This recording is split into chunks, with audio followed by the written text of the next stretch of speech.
Hi, boys and girls. Welcome to Story Time with Logger. We were so tickled to find out that we had been selected to do a book reading for you. And so we asked what book it was that they wanted us to read. And today they asked us to read The Story of Ferdinand.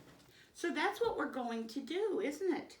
And do you know about Ferdinand? Ferdinand likes to smell flowers. Do you like to smell flowers? Logger loves to smell flowers. So we got a flower to sit here with us so he can smell it. Okay, we're going to read the story of Ferdinand. Okay? Okay. Once upon a time in Spain, am I keeping you up? There was a little bull, and his name was Ferdinand. All the other little bulls he lived with would run and jump and butt their heads together. Boom. But not Ferdinand. He liked to sit just quietly and smell the flowers.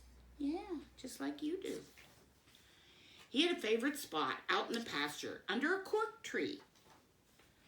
It was his favorite tree, and he would sit in the shade all day and smell the flowers. Sometimes his mother, who was a cow, would worry about him. She was afraid he would be lonesome all by himself. Why don't you run and play with the other little bulls and skip and butt your head, she would say. But Ferdinand would shake his head. I like it better here, where I can just sit quietly and smell the flowers.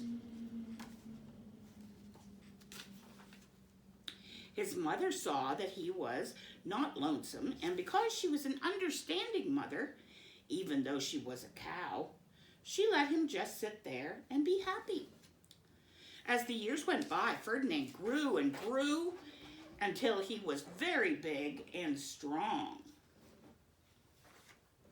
All the other bulls who had grown up with him in the same pasture would fight each other all day.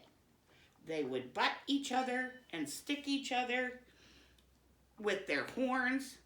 What they wanted most of all was to pick a fight at the bullfights in Madrid. They wanted to be the bull. But not Ferdinand. He still liked to sit just quietly under the cork tree and smell the flowers. One day, 5 men came in very funny hats. See their hats? To pick the biggest, fastest, and roughest bull to fight in the bullfights in Madrid. See their hats? They're goofy looking. All the other bulls ran around snorting and butting, leaping and jumping, so the men would think that they were very, very strong and fierce and pick them. Did you see this, Log? Did you see this? Ferdinand knew that they wouldn't pick him, and he didn't care. So he went out to his favorite cork tree to sit down. He wasn't looking where he was sitting, and instead of sitting on a nice cool grass in the shade, he sat on a bumblebee. Oh no! He sat on a bumblebee. Well, if you were a bumblebee and a bull sat on you, what would you do? You would sting him. And that is just what the bee did to Ferdinand. Ouch! Oh no! Wow! Did it hurt? Ferdinand jumped up with a snort. He went round, puffing and snorting, butting and pawing at the ground as if he were crazy. The 5 men saw him, and they all shouted with joy. Here was the largest and fiercest bull of all, just the one for the fights in Madrid. So they took him away for the bullfight in a cart. What a day it was! Flags were flying, bands were playing, and all the lovely ladies had flowers in their hair. They had a parade into the bull ring. First came the bandoleros with long, sharp pins, poke, poke, poke, with ribbons on them to stick in the bull and make him mad. I don't like this. Next came the picadores, who rode skinny horses, and they had long spears to stick in the bull and make him madder. Poke, poke, poke. Then came the matador, the proudest of all. He thought he was very handsome and bowed to the ladies. He had a red cape and a sword and was supposed to stick the bull last of all. Then came the bull, and you know who that was, don't you? Who was it? Ferdinand, that's right. They called him Ferdinand the Fierce, and all the bandoleros were afraid of him, and all the picadores were afraid of him, and the matador was scared stiff. Were you scared?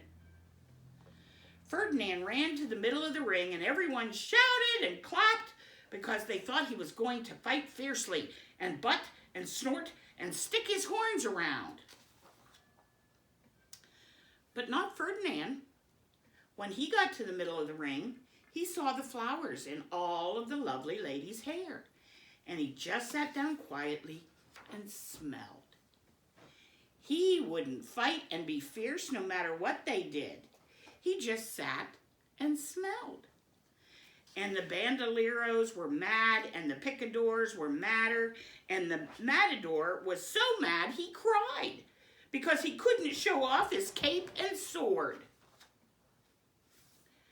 So they had to take Ferdinand home. See? They loaded him back in the cart. Do you see that? And for all I know, he is sitting there still under his favorite cork tree, smelling the flowers very quietly. He is very happy. The end. Well, that was a nice book about Ferdinand, and he got to go see some things and then come back home. And we hope that you get to do the same thing over this holiday, but please be safe and don't forget, as Logger says, wash your paws. Have a good holiday. Bye-bye.